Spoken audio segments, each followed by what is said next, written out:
Dice, si alguno engañare a una doncella que no fuere desposada y durmiere con ella, deberá dotarla y tomarla por mujer.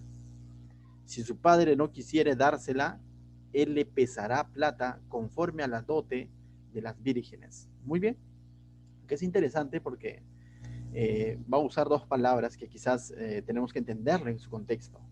La palabra doncella, la palabra desposada, la palabra virgen, ¿sí? Entonces, si volvemos a leer de una manera pausada, mira, dice, si alguno engañare a una doncella que no fuere desposada. La palabra desposada básicamente era de que cuando estaban en compromiso, ¿sí? Ya hasta tenían un compromiso de matrimonio de parte del novio y la novia, ¿no? Para hoy en día nosotros lo llamamos compromiso, ¿no? Decimos, ya pidió la mano, pero aquel entonces el desposorio o la etapa del desposado era cuando ya prácticamente ante los padres, ¿sí? Ante los padres, ya habían llegado a un acuerdo, ya se había realizado, por así decirlo, la boda y estaban en un tiempo de espera nada más. En ese tiempo de espera, lo que hacía el varón era ir a preparar una casa, ¿no? Luego se cumple el tiempo y llevaba a la novia, ¿no? A su casa y ya formaba una nueva familia. Pero acá dice, si alguno engañare a una doncella. La palabra doncella significa no menor de edad, pero significa persona que está antes del matrimonio. O sea, una persona que estaba en la edad para poder estar en matrimonio, ¿no? Algunos ponen cierta edad, dice que era entre 17 a 25 años, ¿no? Eso es lo que normalmente se estila y se dice, ¿no? Que era entre esas edades. Podría ser menos, podría ser más. Recordemos que como ellos veían la edad no era como nosotros lo vemos, ¿no? Hoy en día para nosotros 18 años es mayor de edad, ¿no? Menor de 18 no, pero para aquel entonces no era ese criterio, sino era de 17 a 25 años más o menos la edad de las doncellas, donde ellas podían de alguna manera formar un nuevo hogar cuando de pronto se presentaba el pretendiente, ¿no? Entonces, pero aquí está hablando, dice, si alguno engañare. Engañare, la palabra engañare en el contexto original significa seduciere. Lo mismo que hizo de pronto Satanás con Eva ya en el Edén, lo engañó, decimos, ¿no? Pero no fue un engaño forzoso, fue un engaño en base a qué? Fue un engaño en base a una seducción, ¿no? A decirle cosas que de tal manera ella misma, por su propia cuenta, tomó esa decisión de comer del fruto prohibido, ¿no es cierto? No es que de pronto Satanás vino y lo hizo como era la mala de ese fruto prohibido, sino fue misma Eva que cogió el fruto y comió. Entonces la palabra engañare significa seducir básicamente. Seducir con tal astucia que ella por voluntad propia termina cediendo ante ese engaño. En otras palabras, aquí lo que nos está diciendo es de que si hubiera el caso donde un hombre seducía a una doncella sin haberse desposado, sin haberse comprometido, ¿no? Sin haberse casado, le engañare y dice, y durmiere con ella, se está refiriendo a que se acostare con ella, es decir, estamos hablando en nuestros términos para hoy en día, estamos hablando de tener relaciones sexuales antes del matrimonio. Cuando ocurría eso, dice que él tenía que cumplir una responsabilidad para con esa doncella. Quizás suena raro para nosotros porque hoy en día en nuestra sociedad es normal, ¿no? O sea, es normal las relaciones antes del matrimonio en nuestra sociedad, ¿no? Los chicos hoy en día lo llaman eso prueba de amor, ¿no? Y si de pronto uno habla de que dice que tiene que ser durante el matrimonio, dicen, bueno, qué anticuado que es, ¿no? Pero para aquel entonces vemos cómo el Señor valora de que las relaciones sexuales se puedan dar dentro del matrimonio. Y si ocurriera esto, no es que Dios estaba avalando, sino si se daba el caso, lo que Dios está diciendo a través de esta ley civil o moral, lo que está diciendo que esta persona que engañó, sedujo a esta muchacha, a esta doncella, tenía que cumplir su responsabilidad de dotarla. ¿Qué es dotarla? Que normalmente había un compromiso de pago con los padres, con el que ellos pactaban y garantizaban, de alguna manera, garantizaban la manutención de la mujer, ¿no? De que va a formar un hogar y que va a ver por esta mujer, ¿no? Que va a ver por ella. Entonces, básicamente está diciendo esto, dice, ¿no? Que tenía que cumplir su responsabilidad. No es que de pronto, como no estamos casados, solamente fue, como se dice, ¿no? Un choque-fuga, me voy. Hoy en día vemos eso, ¿no? Pero aquel entonces vemos de que según con esta ley, lo que estaba diciendo Dios es de que esta persona tenía que cumplir con su responsabilidad, ya que era muy probable que cuando ocurría esto, definitivamente la mujer o la doncella estaba embarazada también, ¿no? Entonces ahí había una carga familiar. Y lo que el Señor está haciendo aquí no es avalar esto, sino lo que está haciendo es cuando ya se dio, lo que está diciendo que el varón asuma su responsabilidad, ¿no? Dice verso 17, y si su padre no quisiera dársela, él le pesará la plata conforme a la dote de las vírgenes. ¿Qué significa eso? Nuevamente, si el padre de pronto no está de acuerdo, porque no ha sido un previo acuerdo, no ha sido un previo, no han conversado con el padre, simplemente se ha dado, como le podemos decir, ha seducido a la mujer y ha terminado teniendo relaciones.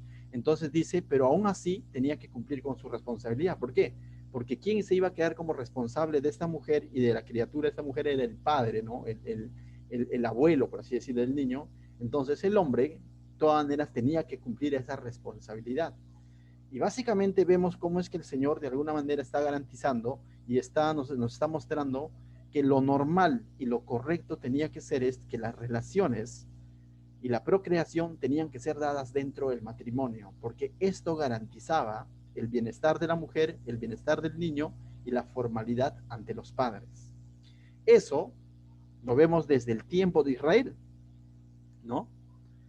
Pero, interesantemente, si tú dices, ¿y qué tiene que ver con nosotros?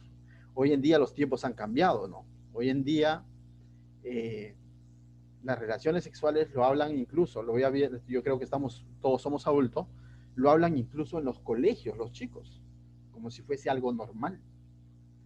Es más, la educación en nuestro país como que de pronto está empujando a que se hable de esto con los adolescentes y que más allá de que se les diga de que deben de guardar castidad, lo que se hace es decir que deben de cuidarse. Todo esto habla de que cómo está nuestra sociedad. Cada vez está valorando menos lo que es el matrimonio o la formalidad o las relaciones dentro del matrimonio. Hoy en día viene un chico y le dice a la otra chica, ya no le dice me quiero casar contigo, sino lo que le dice es que quiere la prueba de amor, ¿no es cierto? Y así es como se ve. Y si de pronto no pasó la prueba de amor, va donde otra chica y le dice lo mismo, también le pide la prueba de amor. Y al final, el matrimonio como tal, y también a lo que la Biblia lo llama el lecho sin mancilla, todo esto, la santidad, la castidad, la virginidad, ha perdido su valor y se ha ido degradando. Pero eso no significa que de pronto Dios avale eso. Eso no significa que Dios de pronto esté de acuerdo. De que en nuestra sociedad muchas cosas lo esté volviendo relativo y muchas verdades bíblicas lo esté volviendo anticuado, no significa que de pronto esté bien, ¿no? Tampoco podemos decir como la mayoría lo hace y ya es normal hoy en día, entonces eso está correcto a los ojos de Dios. Definitivamente que no, no es así, ¿no? Y mucho menos no debe de ser así en el creyente. En el mundo no podemos hacer mucho porque en el mundo eso es normal. Te digo, es normal porque tenemos la oportunidad de ser maestros en un colegio de secundaria y ahí los chicos hablan como si fuese una cosa normal. Y si de pronto tú quieres aconsejar, te ven como el anticuado porque sus padres lo han avalado. Dicen, pero si mi mamá sabe, mi papá sabe y solamente me ha dicho que me cuide y que no es normal. Y así está nuestra sociedad, hermanos. Y yo creo que muchos de ustedes también saben, ¿no? Pero ¿qué dice la Biblia en cuanto a esto? ¿Qué dice la Biblia? Bueno, ahí vemos en el Antiguo Testamento que de alguna manera el varón tenía que cumplir su responsabilidad. Si cometía esto, tenía que pagar la dote y si el padre no estaba de acuerdo, igual tenía que pagar la dote, tenía que hacerse responsable.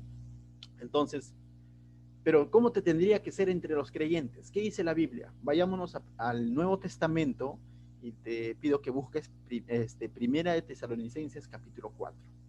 En Primera de Tesalonicenses capítulo 4 vamos a ver principios claros en cuanto a la santidad, en cuanto a la castidad. Quizás algunos que son nuevos están ingresando por primera vez y de pronto dicen de qué están hablando, ¿no? Sino que nosotros, mientras van buscando, hacemos un estudio de la Biblia de verso a verso, lo llamamos, versículo por versículo. Y hoy día estamos estudiando Éxodo capítulo 22, del verso 16 al 20, ¿sí? Y justo aquí está tocando el Señor, a través de unas leyes civiles, está tocando un tema bien controversial, o quizás un tema delicado que lo estamos viendo, ¿no? Entonces, y lo bueno de estudiar la Biblia versículo por versículo es que podemos ver ese tipo de temas sin saltearnos. Tenemos que verlos porque el Señor es el que lo permite que lo veamos, ¿no? Entonces, si ya estás enchufado con el estudio, entonces separa Éxodo capítulo 22, del 16 al 20, pero ya que hemos hablado un poco sobre lo que ocurría, sobre relaciones sexuales antes del matrimonio y cómo es que Dios de pronto hacía que el hombre cumpla con su responsabilidad y no se haga el loco como hoy en día ocurre, vamos a ver qué dice la Biblia en el Nuevo Testamento en cuanto a esto. Cómo es que Dios valora el matrimonio, ¿sí? Primera Tesalonicenses capítulo 4. ¿Estamos ahí todos? ¿Sí? Me hacen un like si ya lo tienes en Primera Tesalonicenses capítulo 4. No pierdas Éxodo, porfa. No pierdas Éxodo porque ese es el estudio que estamos haciendo. Lo único que estoy haciendo es complementar con Primera Tesalonicenses capítulo 4. ¿Cómo ve Dios? Bueno, el mundo tiene sus propios estándares, como te digo. En el mundo tienen sus propias formas de ver las relaciones sexuales antes del matrimonio. Para ellos es normal. Los padres dicen que es normal. Bueno, yo he sido así y yo también, dice otro por ahí, no pasó nada. Pero ¿cómo lo ve Dios? ¿Qué dice el Señor en cuanto a esto? Primera Tesalonicenses capítulo 4, versos 2 y 3. Mira lo que dice. Porque ya sabéis, dice, porque ya sabéis que instrucciones os dimos por el Señor Jesús. Es decir, aquí está escribiendo el autor de Tesalonicenses, Pablo está escribiendo diciendo, porque ya les he enseñado lo que Cristo dice sobre esto. Eso prácticamente está diciendo. ¿Cómo es que Cristo ve este asunto? Porque ya sabéis que instrucciones os dimos por el Señor Jesús. Y le está poniendo la autoridad de Jesús a este asunto. No es algo que Pablo, su forma de pensar, no es algo que Pablo dice va a ser así, sino dice que el Señor Jesús le ha mostrado que sea así. ¿Te has dado cuenta cuando Pablo instruía o corregía, decía, porque el Señor me ha enseñado? Y tú decías, ¿y cuándo se encontró Pablo con Jesús? Ese es algo que tendríamos que preguntarle a él, pero hay evidencias en el libro de Hechos que tuvo un encuentro con Jesús y ha resucitado, ¿no? Verso 3, mira lo que dice. Pues la voluntad de Dios, dice, ¿ya? Pues la voluntad de Dios, dice, es vuestra santificación, que os apartéis de fornicación. Y aquí pone dos cosas, que estas instrucciones lo trae en el nombre de Jesús, con la autoridad que le ha dado Jesús, y al mismo tiempo dice que la voluntad de Dios es que sean santos, que sean santificados. Y tú dirás, ¿qué significa santificados? La palabra santificados o vuestra santificación es de que vivan apartados del pecado. ¿Por qué? Porque la Biblia dice que en Cristo ya hemos sido santificados. Es Cristo el que ha hecho posible, es Cristo el que ha quitado el pecado del mundo. Es Cristo quien te limpia de tus pecados. Eso es cierto. Cuando Cristo entregó su vida en la cruz, pagó por cada uno de mis pecados, Él me limpió de mis pecados, pero yo debo de vivir entonces esa nueva posición que Cristo me ha dado. Si en Cristo he sido santificado, significa que en Cristo he sido apartado de las costumbres y de la manera como vive este mundo. Cristo es eso lo que ha hecho en mi vida y ha hecho en tu vida, si tú has creído en el Señor Jesucristo. Él nos ha sacado del reino de las tinieblas a la luz admirable. De tal manera que Él nos da la capacidad, mediante su palabra, de hoy en día discernir qué es bueno, qué es malo, qué es pecado y qué no es pecado. Muchas veces sin necesidad de que se nos enseñen, su Santo Espíritu nos revela y nos enseña qué es pecado y qué no es pecado, y lo encontramos en su palabra. Entonces, quizás cuando estábamos en el mundo, cuando no teníamos a Cristo, podríamos decir, pero ¿qué de malo tiene? ¿No? Cuando estábamos en el mundo podríamos decir, pero si todos lo hacen, pero si todos viven así, pero eso es cuando estábamos en el mundo. Pero ahora que estamos en Cristo y hemos sido santificados, tenemos que vivir conforme a la voluntad de Dios.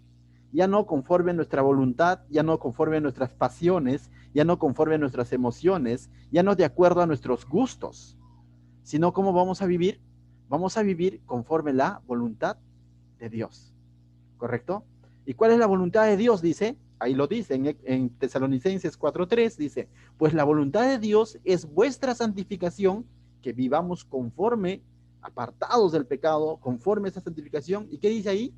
Que os apartéis de fornicación. ¿Y qué es fornicación, pastor? Fornicación es justamente del cual nos ha estado hablando Éxodo, cuando se daba una relación antes del matrimonio. El Señor no avaló eso. Cuando el Señor dio esa ley fue justamente para que el varón que cometía ese engaño con la doncella, para que el varón que cometía esa seducción con la doncella, de pronto tenga que asumir su responsabilidad. Lo acepte o no lo acepte el papá, él tenía que pagar la dote y cumplir con la responsabilidad y con la criatura, muchas veces que era producto de estas relaciones sexuales antes del matrimonio. Pero mucho mejor es lo que nos dice, lógicamente, el Nuevo Testamento cuando dice que nos apartemos de eso. Porque hoy en día las leyes han cambiado, el contexto ha cambiado, hoy en día no lo solucionas con el simple hecho de decir, ya me hago responsable, ¿no? Ya voy a pagar la dote. Hoy en día no hay dote. Hoy en día lo que tiene que hacer el creyente es lo que dice ahí, el verso 3, apartarnos de todo tipo de fornicación. Entonces, es interesante ver este punto, ya que estamos viendo Éxodo de verso a verso, y cómo el Señor entonces toca también este tema, ¿no? Entonces, y es bueno quizás tenerlo claro, porque como te vuelvo a decir, vivimos en una sociedad donde esto se ha vuelto normal, donde de pronto ha llegado un adormecimiento en la mente de las personas y se cree que no es pecado, que mientras haya amor no está mal. Déjame decirte que para el Señor no dice eso. Él dice que os apartéis de toda fornicación. La fornicación venían a ser relaciones sexuales antes del matrimonio o todo tipo de inmoralidad. Fornicación también está catalogado dentro del adulterio, por ejemplo. Toda relación sexual fuera del matrimonio, ¿no? Ya sea estés casado o tiene relaciones con otras personas que no es su pareja, no es su esposo, definitivamente es pecado. A eso lo llama adulterio. Pero fornicación en términos generales es relación fuera del matrimonio. Porque el Señor es el que instituyó el matrimonio y Él es el que pide y decreta que su pueblo viva conforme a su santidad. Te vuelvo a repetir, esa santidad no lo obtienes con tu forma de vivir. Esa santidad te lo ha dado Cristo. Él ya te apartó del pecado. Por tanto, nos da la capacidad de apartarnos de todo tipo de estas acciones, costumbres que quizás fueron parte de nuestra vieja vida. Pero ahora cuando estoy en el Señor me muestra y me dice, hijo mío, tienes que ir corrigiendo esto. Esto no está bien. Mira lo que dice el verso 4, seguimos en Tesalonicenses. Dice, que cada uno de vosotros sepa tener su propia esposa en santidad y honor. ¿Cómo dice? Que cada uno de vosotros sepa tener su propia esposa, es decir, que se case con su propia esposa y que vivan en santidad y honor, honrando uno al otro, honrándose uno al otro, es decir, manteniéndose fieles unos al otro en santidad y honor. Verso 5, no en pasión de concupiscencia, eso es lo que normalmente caracteriza al ser humano, ¿no? La concupiscencia, ¿no? La carne, ¿no? La pasión de que bueno, ambos lo quisieron y se dio, eso es lo que dice el mundo, pero no es así, dice, no es en pasión de concupiscencia, dice, como los gentiles que no conocen a Dios, y aquí nos dice que el que no conoce a Dios ciertamente vive conforme a la pasión, conforme a su concupiscencia. ¿Qué significa concupiscencia? Concupiscencia viene a ser los deseos de su corazón, ¿no? El gentil, el no creyente, el que no tiene a Cristo, va a vivir conforme a los deseos de su corazón. Hoy en día está enamorada o está enamorado de la persona tal porque de pronto es rubia, no sé, es blanca, no sé, rulos, lo que fuese, y de pronto sube de peso y ahora se enamoró de otro, ¿no? El corazón es cambiante. Ese es el ser humano, ¿no? Por eso vemos a los chicos, a los adolescentes pidiendo la prueba de amor, y para ellos la prueba de amor es qué persona ha satisfecho su carne, su pasión. Y de pronto pasan unos meses y de pronto cambia esa pasión, ese amor que le decía, yo te amo hasta la muerte, me voy a cortar las venas por ti, se acabó simplemente hasta que conoció a otra. Si vivimos así, vamos a vivir conforme al mundo. El Señor nos da el modelo cómo debemos de vivir. Está en el verso 4, te lo vuelvo a leer. Que cada uno de vosotros sepa tener su propia esposa en santidad y honor. Apartados del pecado, lealtad unos a otros, fidelidad entre ambos, fidelidad mutua y honra mutua entre ambos. Esa es la voluntad de Dios.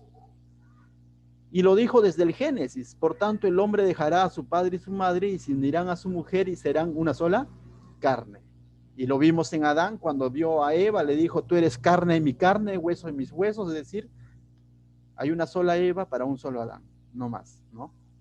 Pero hoy en día, como te vuelvo a decir, esto se ha distorsionado, en el mundo se vive como se vive, ¿no? Entonces, es triste, pero la Biblia deja principios claros en cuanto a esta área.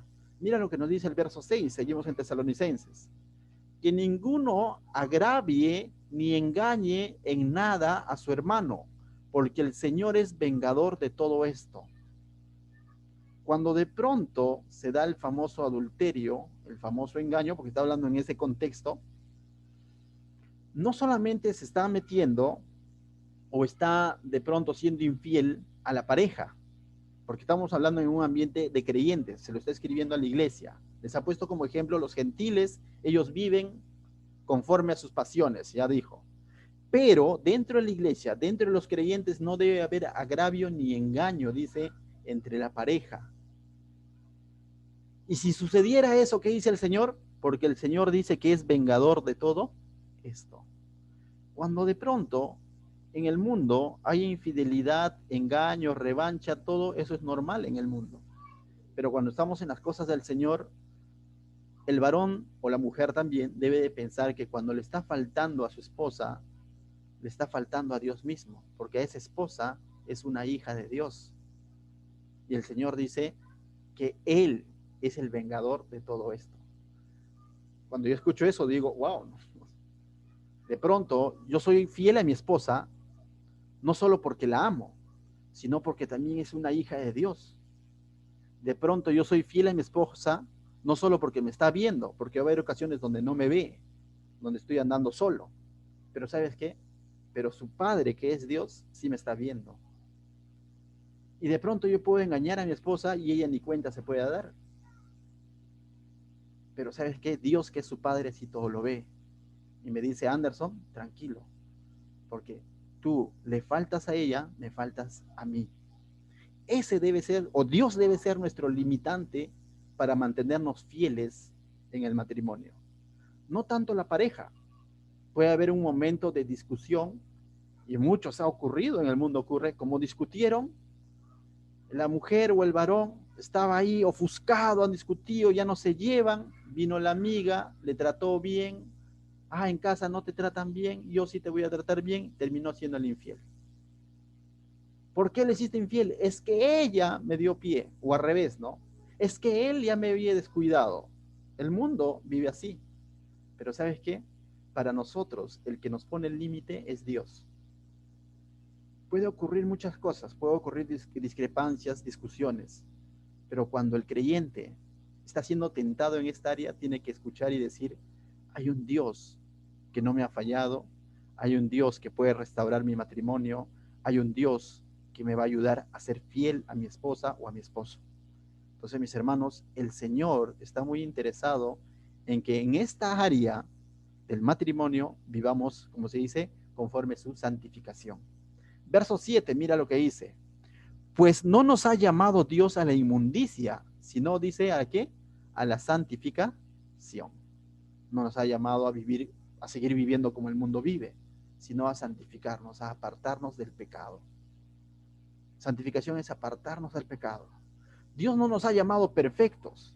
Dios no nos ha dicho, ¿sabes qué? Primero soluciona tu asunto en esta área y después vienes a mí. No, el Señor te ha dicho, ven a mí, pero yo voy a restaurar esta área de tu vida. Porque todos de alguna manera hemos llegado a los pies del Señor con algún pecado, con algún defecto, con algún error. Hay muchos testimonios de personas que han llegado a los pies del Señor como convivientes, pero cuando se han dejado guiar por el Señor, cuando se han dejado guiar por la palabra de Dios, Dios ha ido restaurando y de pronto esas convivencias se convirtieron en matrimonio y honraron a Dios en obediencia y viene la bendición para este hogar. Entonces, no es que de pronto cuando tocamos este tema, uno que no lo elegí, porque estamos estudiando Éxodo de verso a verso y el capítulo 22 está tocando ese tema. Dos, de que cuando lo compartimos, quiero que entiendas, no es para condenar a nadie, sino es justamente lo que Dios quiere restaurar si de pronto nos sentimos identificados con uno de estos temas. Amén. Verso 8 de Tesalonicenses dice, así que, mira, así que el que desecha esto, no desecha a hombre, sino a Dios, que también nos dio su Espíritu Santo. Entonces, mis hermanos, que lo que has escuchado hoy, quizás tú dices, bueno, pastor, yo soy creyente y eso nomás me falta, pues lo voy a dejar ahí. Esa parte, ¿no? Esa prédica, el pastor sí como que estuvo muy, ¿cómo se podría decir? Muy anticuado, ¿no? Esa parte como que no lo comparto. Tranquilo, no me voy a ofender porque no me desechas a mí, dice. ¿A quién lo desechas? A Dios. Cuando te toca aconsejar en cuanto a esta área, igual, el consejo es uno, Dios honra el matrimonio, Dios cuida el matrimonio, Dios instituyó el matrimonio, Dios va a bendecir el matrimonio, Dios va a santificar el matrimonio. Y si de pronto el que oye dice, no, más adelante, primero mejor construyo mi casa, lo que fuese, bueno, eso díceselo al Señor, pero yo cumplo con decirte lo que la Biblia dice. Amén. Es que a veces decimos, ¿no? Sí, pero si no hay convivencia, ¿yo cómo sé si él va a ser la persona para quien, porque he escuchado, le ven con mucho temor al matrimonio y de pronto dicen, porque dice que el matrimonio es para toda la vida. Claro. Y como es para toda la vida, mejor pruebo la convivencia y después me caso. No, pues, porque no se trata de estar probando, no se trata de estar probando. Recuerda, y muchos dicen, no, porque primero tengo que probar, ver para creer. Primero créele al Señor, ¿no? Si de pronto tú crees que es de Dios, pa'lante. Deja que Él bendiga, ¿no? Es un consejo para los jóvenes, sobre todo, ¿no? Los que todavía no están en una relación. Recuerda, la verdadera prueba de amor, ¿sabes qué es? Cuando este muchachito, o esta muchachita también, porque hoy en día es de ida y vuelta, sí, no, la verdad, antes se creía que el muchachito es el que pedía la prueba de amor, ¿no? Estamos entre adultos, ¿no? Pero hoy en día también puede ser la muchachita, ¿no? O sea, recuerda, jóvenes, la verdadera prueba de amor es aquel varón o aquella mujer que te dice, esperemos hasta el matrimonio. Si es de Dios, Él lo va a cumplir. 1 Corintios, por cierto, habla del verdadero amor. Dice que el amor es sufrido, es benigno, el amor no tiene envidia, el amor no es jactancioso, no se envanece, no hace nada indebido. ¿Y sabes qué? No busca lo suyo. El amor, el que realmente ama, no busca satisfacerse a él mismo, sino busca satisfacer a la otra persona. Busca honrar a la otra persona. No es egoísta. No se irrita cuando de pronto le dicen no te voy a dar la prueba de amor. No guarda rencor. Y finalmente dice que todo lo espera, todo lo soporta. Ese es un verdadero amor cuando está fundamentado en el Señor. Todo lo contrario, esa famosa prueba de amor que pueden hacer las propuestas, ten cuidado, ¿no? Y otro consejo, no lo tengo en mis anotaciones, pero el otro consejo dice que no os unáis a yugo desigual. Si ya estás en los caminos del Señor, a veces cuando de pronto viene un jovencito, una jovencita que ya está en los caminos del Señor y de pronto me dice, me gusta tal persona, pero no es creyente, ¿no?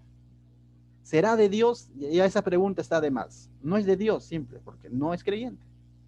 O sea, si ya eres creyente, ¿no? O sea, estamos hablando de un caso donde ya eres creyente y de pronto la otra persona que viene, recién van a comenzar una relación, no es creyente. Y tú dices, la Biblia dice, no os unáis a yugo es igual.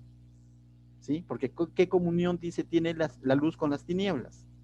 Entonces ahí sí ya, ¿sabes qué? La respuesta es no. Ahí Sofía ha texteado el texto para que lo puedan verificar. Muy bien, hermanos, entonces,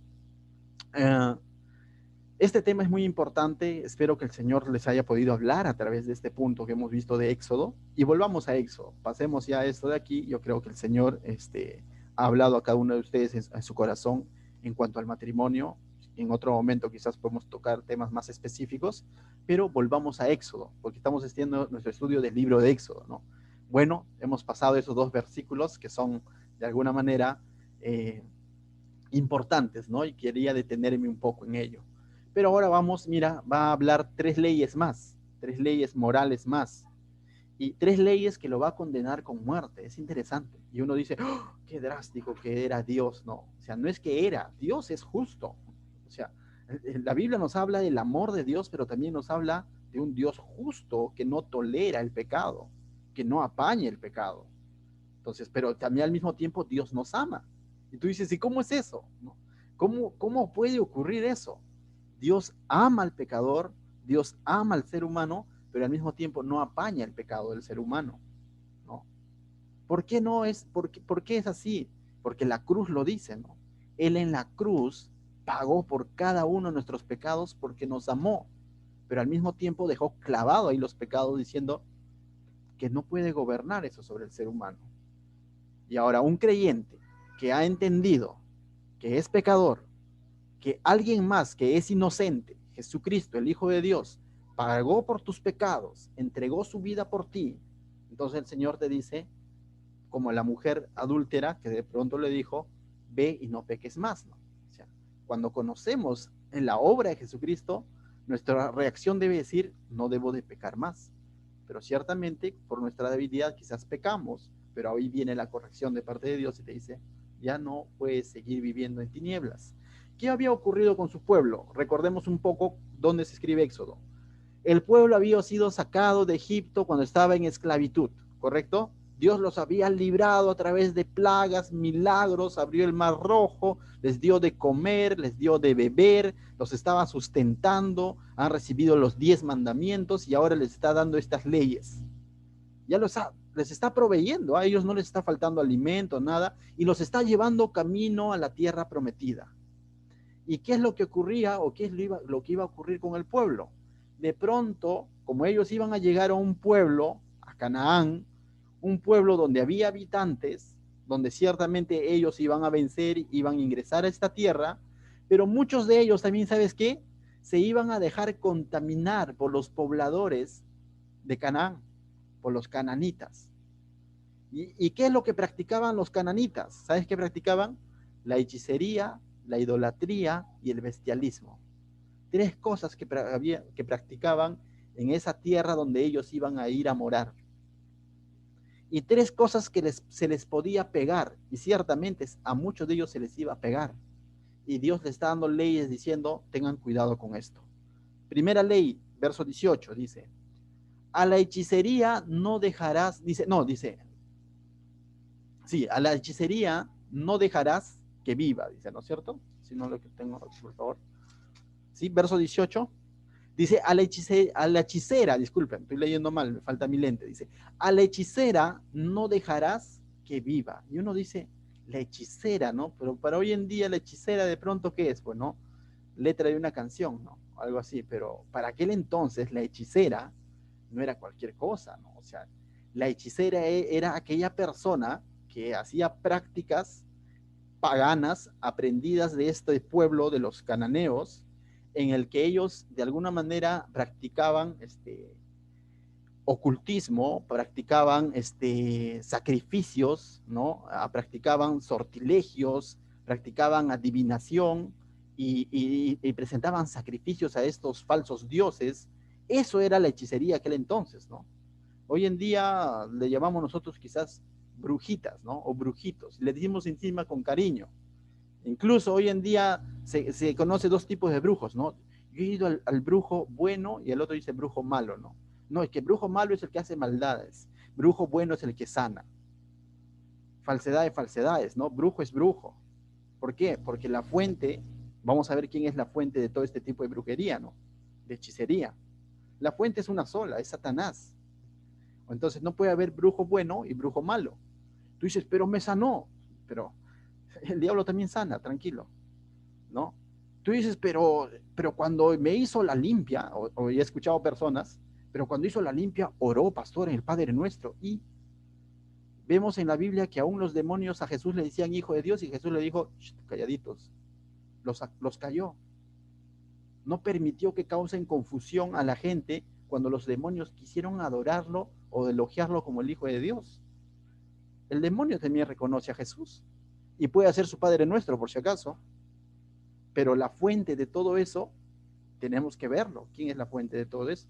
En los tiempos de Pablo, hemos visto en el libro de Hechos, cuando Pablo iba predicando y llegó a una ciudad, salió una mujer con espíritu de divinación y dijo: ¡Hey, los siervos de Dios Altísimo! Y Pablo lo reprendió y salió el espíritu corrido, ¿no? Y de pronto Pablo identificó que eso lo que estaba causando era confundir a las personas, a pesar de que estaba diciendo que Pablo era un siervo de Dios. Y tú dices: oye, pero es un siervo de Dios y está diciendo que es siervo de Dios. Sí, pero ten cuidado, no todo lo que brilla es oro. Recuerda que se viste como ángel de luz, parece bueno, pero no es bueno, y así engaña a la gente.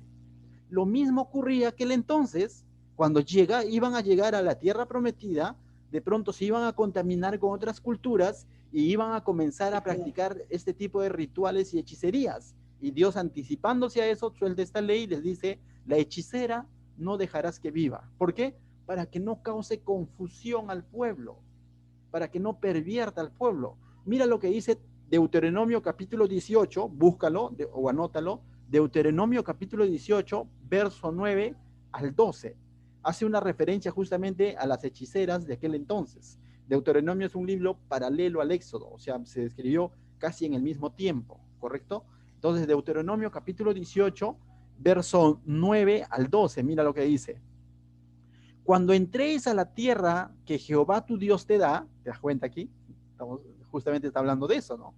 Cuando entréis a la tierra que Jehová tu Dios te da, no aprenderás a hacer según las abominaciones de aquellas naciones. O sea, que no se te pegue ese tipo de prácticas, le está diciendo. No sea hallado en ti, dice, quien haga pasar a su hijo o a su hija por fuego. Una de las prácticas de estas hechiceras que era hacer pasar o hacer rituales pasando sus hijos. ¿Por qué? Por fuego, para poder adorar o para hacer una especie de sacrificios a esos falsos dioses, como una ofrenda a sus dioses, para que les dé esos poderes y ellos puedan hacer sus hechicerías. Luego dice: ni quien practique adivinación, ni agorero, ni sortile, no, ni sortílego, ni hechicero, dice. Entonces, prácticamente todo esto iban a encontrar allá en la tierra prometida, en Canaán. Y le está diciendo: por favor, que no se les pegue esta costumbres, que no se les pegue esta costumbres. Dice: ni encantador, ni adivino, ni mago, ni quien consulte a los muertos. Hay hoy en día, ¿has visto gente que consulta a los muertos? ¿Sí? Tienen su cráneo ahí, también tienen una cruz al mismo tiempo. Y tú dices: ¿y cómo es eso, no? Un cráneo, una bola, ¿no? Y al mismo tiempo una cruz. Pero pastor, tenía una cruz. Pero justamente, pues están engañando, es una mezcla, ¿no? Porque es abominación para Jehová, dice, cualquiera que hace estas cosas, y por estas abominaciones Jehová tu Dios echa estas naciones de delante de ti. Justamente por este motivo, Dios iba a echar, iba a sacar a Canaán de ese lugar y iba a hacer ingresar a su pueblo. Porque estos hombres no se llegaron a arrepentir de esos pecados, y Dios se lo dijo a Abraham, ¿no? Que hasta que Canaán, hasta que estas personas no se arrepientan, les está dando el tiempo para que se arrepientan, pero como ellos no se arrepintieron, el pueblo de Israel iba a ingresar a esta tierra prometida, ¿no? Entonces, mis hermanos, si tú haces un poco de memoria, me acuerdo que años atrás, cuando yo no era cristiano, cuando llegué de pronto de provincia, ¿no? Así como la paisana Jacinta, más o menos, ¿no? Ya, cuando llegué, de pronto, mi primo me dice: no, oye, vamos a conocer yo no era cristiano todavía, ¿no? Semana Santa, vamos a conocer las 7 iglesias, ¿no? Y nos fuimos a Lima, ¿no? A conocer estas 7 iglesias, ¿no? O sea, pero iglesias, ellos lo llamaban las catedrales, ¿no? Y de pronto, dentro de la catedral, cuando entramos a visitar, te estoy diciendo, no era cristiano, dentro de la catedral había gitanas, bueno, yo lo llamo así, ¿no? Que te leían las manos. Y tú dices: ¿dentro de la catedral? Sí. Dentro de la catedral había gitanas, esas personas que te leían la mano. Y afuera también. Y se da una mezcla ahí. Cuando tú te vas a provincia, lo mismo. Vas a ver que en cada una de estas fiestas patronales Hay bastante una mezcla entre cristianismo, entre comillas, porque no es cristianismo del verdadero, con este tipo de prácticas. Vas a encontrar, y los que son de provincia quizás, de la selva por allá o de la sierra también, van a ver que allá se practica bastante esto y el brujito tiene su calaverita y tiene su cruz al mismo tiempo. Y tú dices, ¿cómo puede ser esto? Ese es el enemigo, que no necesariamente se va a presentar como alguien malo, no necesariamente se va a presentar con una cola, con su cacho y ahí como de pronto como un monstruo que vemos en la película, ¿no? Sino muchas veces se presenta como alguien ángel de luz, ¿no? Como el curandero del pueblo, como el chamán del pueblo, como el hechicero del pueblo, pero es de los buenos porque sana, porque te va a pasar el cuy negro y va a orar, ten cuidado. O el horóscopo, ¿no? Quiero ver mi futuro. No, no, el de Agatalice, ella acierta más que yo, sí, no sé cómo se llama la otra. Bueno, me olvidé, ¿no? Tengamos cuidado, porque como creyentes, el Señor nos está diciendo, eso es abominación a Jehová, tu Dios. Tengamos cuidado, porque si fue abominación aquel entonces, la cosa no ha cambiado. Hoy en día sigue siendo abominación. Dios es el mismo ayer, hoy y siempre. Algo que era abominación para él hace más de 3000 años, sigue siendo abominación hoy en día. No podríamos decir, es que aquel entonces sí, pero ahora ya no, no. Ten cuidado. Ten cuidado porque muchas veces se pueden cruzar en nuestro camino y ¿sabes qué? Muchas veces incluso se cruzan en medio de momentos difíciles. ¿Quiénes van a estas personas de pronto que leen la mano, la carta? Un corazón dañado, ya sea sentimentalmente, su matrimonio resquebrajado, una persona que está mal de salud y de pronto lo han desahuciado, una persona que está en bancarrota en su negocio. ¿Y qué es lo que viene? Ahí viene el enemigo. Ven, necesitamos que te hagas la limpia, ¿no? O el amarre, ¿no? Estás solo, estás soltero, mira que se te está pasando el tren, ven, entonces el amarre, ¿no?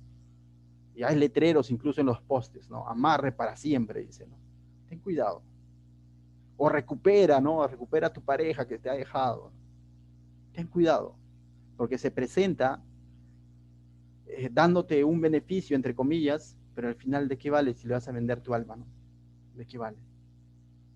Entonces, mis hermanos, el Señor aquí a través del Éxodo dice, la hechicera no dejarás que viva. Y nos pareció drástico, ¿no? ¿Cómo no le pueden darle una oportunidad? No, porque se está refiriendo, te has dado cuenta, según Deuteronomio, era una persona que había hecho todo tipo de actos de idolatría, actos de sacrificio, de, ¿cómo se llama este? Cuando entregan a sus hijos, se me fue la palabra, hace un rato me lo dijo Sofía, ¿cómo se llama? Ofrendas, ¿no? A estos falsos dioses, ofrenda a demonios. Y es por eso que el Señor es cortante, dice, la hechicera no dejarás que viva. Porque solamente, ¿te acuerdas del primer mandamiento? Solo al Señor tu Dios adorarás. Y Dios es celoso en cuanto a esto. Celoso en el buen sentido, porque estos falsos dioses los iban a jalar, les iban a hacer perder esa santidad, ¿no? Entonces, es interesante. Hoy en día, como te vuelvo a decir, se presentan de distintas maneras. Mira lo que dice 1 Juan capítulo 4, verso 1, hablando de hoy en día, ya de nuestros tiempos.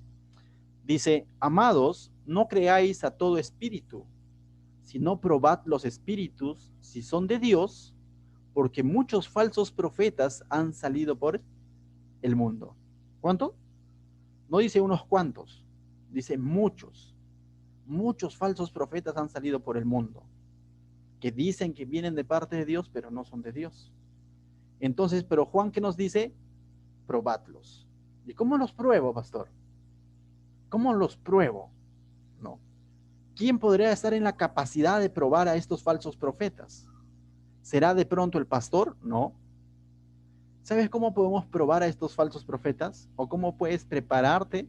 No es que de pronto te vas a volver en un cazafantasmas, ¿no? O en un cazahechiceros, no. Sino, ¿cómo es que de pronto tú puedes probarlos? Justamente conociendo la palabra de Dios. Mientras más conozcas la palabra de Dios, más conoces al verdadero Cristo, más conoces al verdadero Dios. Y cuando de pronto se te presente, algo va a oler mal.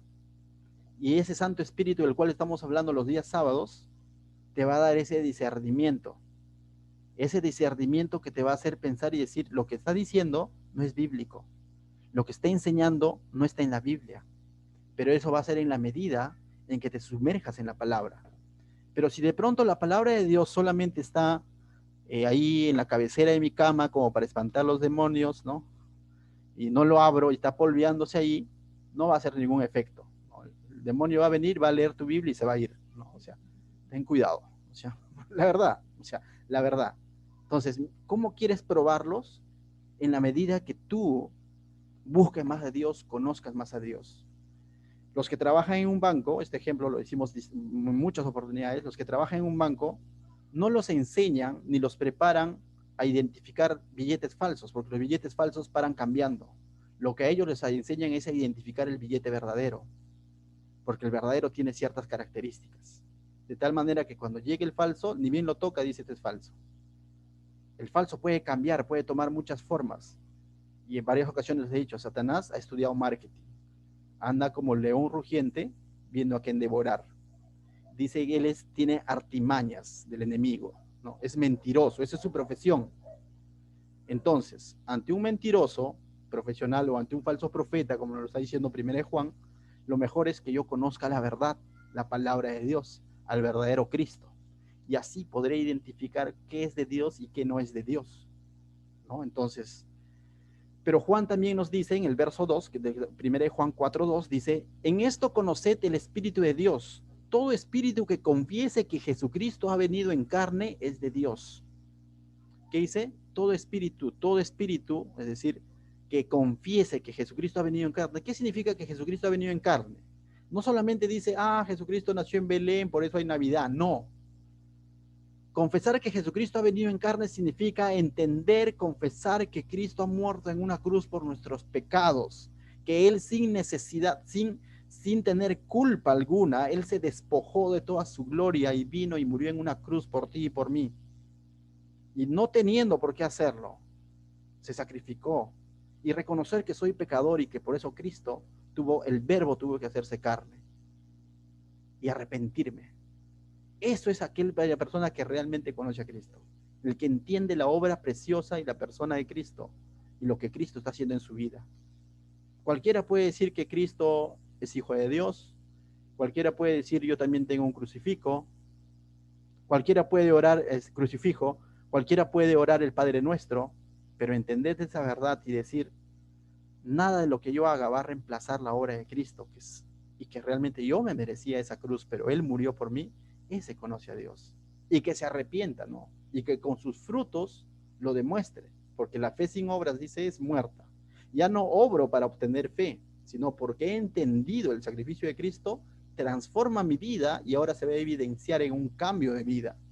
Entonces no se trata solamente de aquel que habla bonito, sino que aquel que se está dejando transformar por Cristo, por su palabra. Ese es de Dios, dice. Verso 3 dice, y todo espíritu que no confiesa, que no evidencia esto, que Jesucristo ha venido en carne, no es de Dios, dice. Y este es el espíritu del anticristo. Uy, ya me dio miedo, ¿no? El cual vosotros habéis oído que viene y que ahora ya está en el mundo. Y aquí Juan está hablando del espíritu del anticristo, pero está hablando que, vamos a hablar un poco de Apocalipsis, ya chiquito nada más, 2 minutos. El anticristo es un personaje que se va a mostrar en el Apocalipsis, pero no se va a mostrar como que un diablo con cachos, colas, no, sino va a ser alguien que va a querer tomar la identidad de Cristo. Va a ser un falso Cristo, ¿correcto? El anticristo va a ser un falso Cristo, un hombre bueno, religiosamente aceptable por esta sociedad que está cegada, políticamente también aceptable. Oh, qué hombre bueno, van a decir las personas. Y muchos lo van a confundir con Cristo, los que no conocen la verdad. Pero dice Juan que hoy en día ya está obrando el espíritu del anticristo, es decir, sus secuaces, a lo que Pablo lo llama los demonios, ¿no? O estas huestes espirituales. Por eso que Pablo dice que nuestra lucha no es contra sangre ni carne, sino contra huestes espirituales. Y estas huestes espirituales usan a estos falsos maestros, estas falsas enseñanzas, estos falsos hechiceros, o bueno, estos verdaderos hechiceros, usa todo eso para engañar a quién? Al ser humano. Y el ser humano está engañado, por eso que a lo malo lo llama bueno y a lo bueno lo llama malo. Y hoy en día cada una de esas cosas malas lo quieren incluso volver un derecho. Dentro de poco, dentro de unos versículos más vamos a hablar incluso un poco de eso, pero lo quiero ver como un derecho. Pero tú que ya eres un hijo de Dios no te puedes dejar engañar.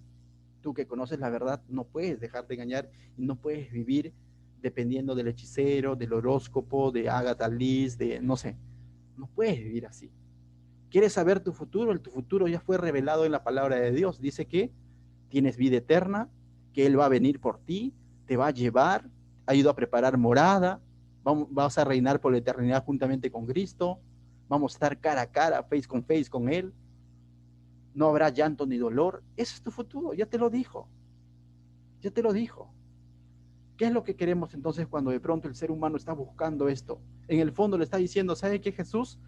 No me satisface tu evangelio, quiero algo más, ¿cómo hago? ¿No? ¿Cómo hago? O sea, y están detrás de adivinos y ten cuidado.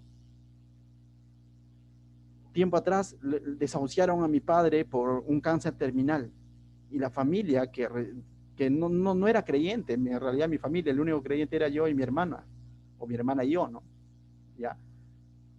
Cuando él estaba en el hospital y desahuciado y los médicos no encontraban con biopsias y todo, no encontraban el mal, ¿no? O sea, pero estaba mal, o sea, no tenía un diagnóstico científico, pero estaba mal. O sea, definitivamente el cuadro era de que un hombre de 80 kilos que termine con 40 kilos, hay algo que está mal, ¿no? Entonces, ¿qué decía la familia?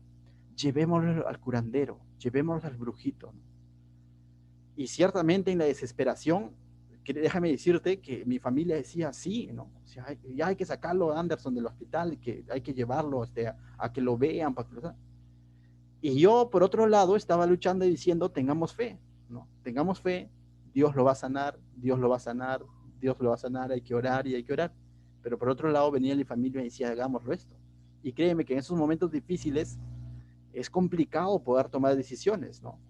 Y gracias a Dios no lo hicimos, porque al final fue un cáncer terminal. Pero ¿sabes qué?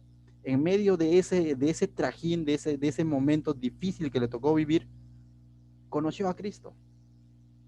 Y como parte de su testimonio de conocer a Cristo, él se arrepintió de muchas cosas de las que hoy día hemos hablado, que la familia ni enterado, pero que él lo había practicado. Y se arrepintió. Y ahora tengo paz en mi corazón porque sé que realmente se ha ido con el Señor, porque transformó su vida. Le permitió vivir menos años de vida, días nada más, pero la promesa fue de que él ciertamente conoció al Señor. En esos momentos difíciles, créeme, no va a haber propuesta del enemigo. Va a estar ahí, va a estar ahí para decirte, toma este camino, es mejor, el más corto, el camino más ancho, más cómodo, pero no cedas, continúa, sé consecuente. Pero para eso necesitas también estar bien fuerte en las cosas del Señor, ¿no? Porque si no, fácilmente tus emociones te pueden hacer doblegarte e irte por ese camino y ten cuidado, ¿no? Entonces, mis hermanos, volvemos, ahora sí volvemos a Éxodo nuevamente para ver dos leyes más y con eso terminamos, ¿sí? Volvemos a Éxodo, verso 19, ¿no? Capítulo 22, verso 19. Mira lo que nos dice, volviendo a Éxodo, dice, cualquiera que cohabite con bestia morirá. Y tú dices, ¿qué significa esto, no? Que cohabitare con bestia morirá. Aquí se está refiriendo al bestialismo. Y tú dices, bestialismo, no me suena. Quizás te suena esta palabra, zoofilia. No sé si has escuchado la palabra zoofilia. Son aquellas personas que tienen relaciones con animales. Era otra práctica que se daba en este lugar de Canaán donde iba a llegar el pueblo de Israel. Ellos practicaban entonces hechicería, practicaban, ¿qué más? Zoofilia, es decir, bestialismo.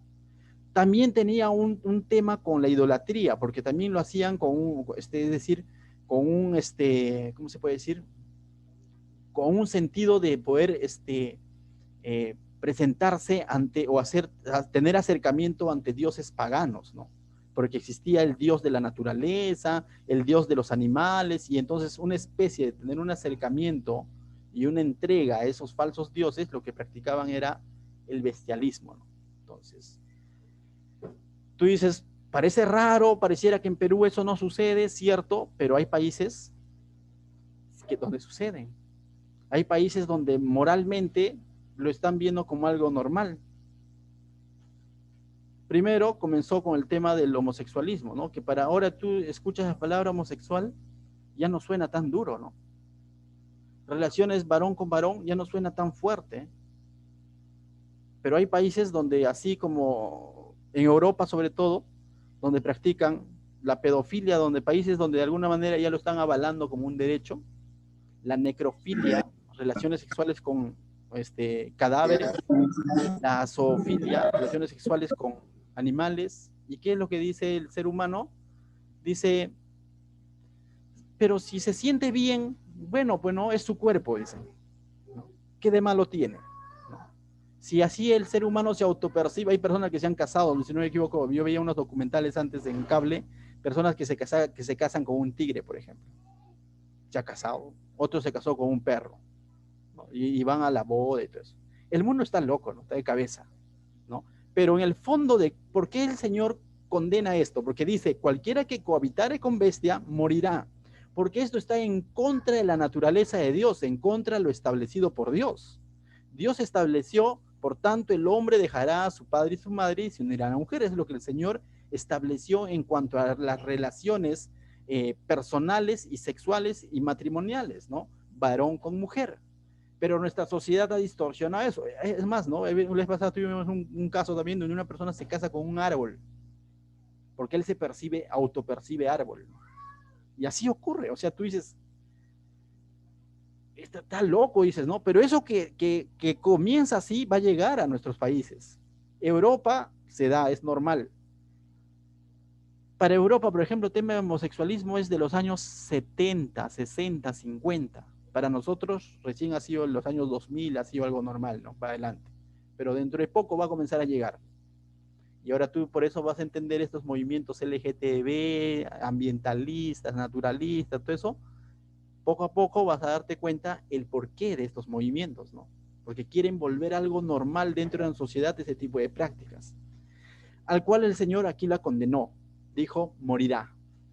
Verso 20 dice, el que ofreciere sacrificio a dioses, excepto solamente a Jehová, será muerto. Igual, aquí vemos claramente que el Señor está prohibiendo, ¿qué cosa? La idolatría, ¿no? Presentaban sacrificios a falsos dioses, ¿no? A otros dioses. Entonces Dios está prohibiendo esto. Ciertamente, mira, cómo es que el Señor prohibió todo esto, sacrificios a falsos dioses y todo eso, pero estamos hablando de Israel antiguo, cuando recién está en el desierto y va a llegar a la tierra prometida. Años después, el pueblo, esta palabra que estamos viendo, estos preceptos que estamos viendo, van a quedar enterrados, polveados, por así decirlo, Biblias cerradas, por así decirlo, y vamos a ver que en los tiempos de los reyes van a comenzar a practicar estos sacrificios a otros dioses, porque van a ir conquistando otros pueblos y se les va a pegar la moda. Y no solamente en Jerusalén van a adorar a Dios, y luego se van a ir a los lugares altos, es decir, a los cerros, y van a adorar a otros dioses. Y de pronto tú vas a decir, ¿qué pasó con el pueblo de Israel? Y es por eso que el Señor les va a decir, han dejado de lado mi palabra. ¿Cuál palabra? Justamente lo que está diciéndoles acá.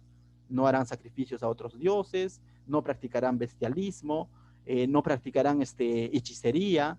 Y vamos a ver que en los tiempos de los reyes eso se va a comenzar a volver normal.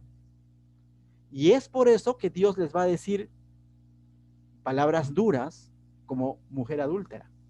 Entonces, mujer adúltera a su pueblo, sí, porque prácticamente, espiritualmente hablando, engañaron a Dios o dejaron a Dios por irse tras otros dioses. Y es por eso que Dios luego permite que este pueblo, a manera de juicio, termine esclavo, invadido por los babilonios, por los persas, por los asirios, y 70 años en esclavitud. Pero lógicamente Dios en toda su misericordia, hemos visto en el libro de Isaías, que los va a traer nuevamente a su remanente, ¿no? Porque no eran todos, pero Dios va a tener un remanente. Pero qué fácil es contaminarse, mis hermanos, cuando de pronto los preceptos de Dios lo dejamos de lado y solamente lo cogemos un día domingo, quizás cuando ya va a comenzar el culto. Uy, mi Biblia, ¿no? Tengamos cuidado. Eso pasó con el pueblo de Israel y también puede pasar con nosotros. Ahí viene la importancia de tener vivo, claro, presente la palabra de Dios en todo momento. Cuando de pronto dejamos de lado su consejo, dejamos de lado sus preceptos, dejamos de lado esos principios bíblicos, créeme que nuestra comunión con Dios se va debilitando. Y de pronto cuando reaccionamos y decimos, pero ¿qué pasó? Con Sofía estamos leyendo, o estábamos leyendo tiempo atrás, el libro de Reyes, y hay un tiempo donde uno de los reyes, se me fue el nombre, Osías, el rey Osías, de pronto dice que en los tiempos de rey Osías hacen una especie de una limpieza, ¿no? Y encuentran las tablas de la ley, los rollos, todo enterrados, ¿no? Y el pueblo había estado viviendo durante cientos de años sin la palabra de Dios. Y de pronto Osías lo encuentran y lo traen al rey, y el rey dice, se rasga las vestiduras diciendo, ¿cómo es posible que hayamos estado viviendo así? Lo mismo ocurrió, ¿sabes cuándo? Ya en los años 1517 más o menos, cuando el cristianismo entró una especie, unos 1000 años de el periodo oscuro del cristianismo, se lo conoce, donde prácticamente fue el catolicismo. Murieron los padres de la iglesia por los años 300, se fue diluyendo, el cristianismo se mezcló con el gobierno romano, estoy haciendo un resumen veloz, ¿ya? Entró el paganismo, la virgen, doctrinas, dogmas, catecismos, y ¿sabes qué? La Biblia a un lado, hasta que Dios usó un hombre en los años 1517, Martín Lutero, se puso a leer la Biblia, a hacer un estudio de verso a verso y dijo, santo Dios, de pronto mi alma no se salva por una ofrenda, por una indulgencia, mi alma se salva por fe en Cristo. ¿Qué es esto? ¿No? Y le persiguieron a morir justamente. Y él lo que hace es prácticamente traducir la Biblia, que era un lenguaje exclusivo para los sacerdotes, el latín, él lo traduce a un idioma para el pueblo, a un lenguaje alemán para el pueblo. Y el pueblo comienza a alimentarse de la palabra de Dios, se inventó la imprenta ese mismo año y comienzan a imprimir Biblias por todo lado y así el cristianismo nuevamente resurge. Por eso nosotros nos hacemos llamar, o se nos conoce muchas veces a los evangélicos como los protestantes o los de la Reforma, porque el Señor nuevamente sacó un remanente. Hoy en día vivimos en tiempos donde muchos se hacen llamar cristianos, pero pocos perseveran realmente en la palabra de Dios. Y ten cuidado, no vaya a ser que nos estemos autoengañando, ¿no? Pensar, decir que ya soy cristiano, basta. Sí, la salvación es por gracia, pero ¿sabes cómo se evidencia? Cuando día a día dependemos de su palabra. No permitas que esta palabra se deje empolvada, porque en el momento menos pensado, de pronto vas a comenzar a hacer cosas que tú decías, pero eso era mal ante los ojos de Dios, pero ahora lo estoy haciendo. Y de pronto la palabra de Dios se ha diluido y no permitamos eso. Amén. Entonces hemos aprendido, mis hermanos, esta noche 4 cosas, ¿no? ¿Cómo es que Dios ve el tema del matrimonio? Con mucha santidad. Hemos visto el no a la hechicería, hemos visto no al bestialismo y hemos visto no a la idolatría. Esos 3 principios que estaban para el pueblo de Israel aquel entonces siguen vigentes para hoy en día como principios, que no debemos de tener ningún tipo de acercamiento a ese tipo de actos. Amén. ¿Qué tal si oramos? Padre bendito, yo te doy gracias, Señor, esta noche porque nos has enseñado, Señor, cada una de tus verdades, Señor, y ciertamente a veces, Señor,